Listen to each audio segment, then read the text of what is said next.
Welcome to this episode of SNN. Our topic today will be the Battle of Saratoga, which most Americans thought would end the Revolutionary War for good. Today we'll be sharing 10 interesting facts about the battle, along with an exclusive interview with an American militia soldier. But after we do the interview with the American militia soldier, don't forget that we're also going to do an exclusive weather report on the battle. We will start with the fact that the Americans were led by Benedict Arnold. And the British were led by General Burgoyne.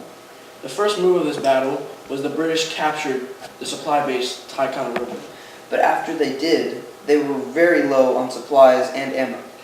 So what they did next was the British tried to raid an American supply base, but failed at the hands of the Green Mountain Boys, which was a local militia group. So what you're trying to say here is that the Battle of Saratoga consisted of two smaller battles? That is correct. Now it is time to go into the interview with a local militiaman.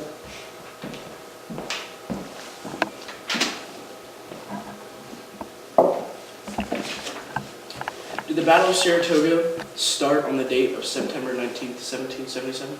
Yes, that is correct. And when did this battle end? The battle ended on October 17, 1777. Do you think you could give us a demonstration with models of what happened? Yes. So, it started off with the British capturing Ticonderoga. And then, so they're there, and they needed supplies. So, basically they tried to make a move on American supply base, and failed to the Green Mountain Boys, which would be represented by these guys. After they failed, they were so low on supplies, and they were surrounded by the Americans. Something like this.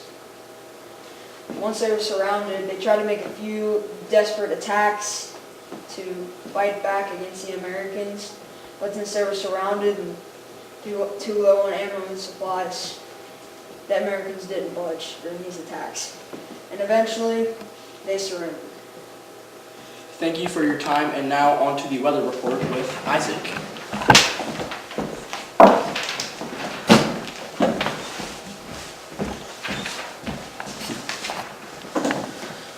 Welcome to the weather forecast of SNN. So basically, what happened was it was cold, rainy, and muddy, which meant that the soldiers could have gotten stuck in the mud. They were freezing cold, and they didn't have any clothes to change into, so they had to stay in wet, cold clothes. The Americans were able to conquer this fear, treachery, but the British decided to surrender to the Americans. They were also low on supplies, like they mentioned earlier. Thank you.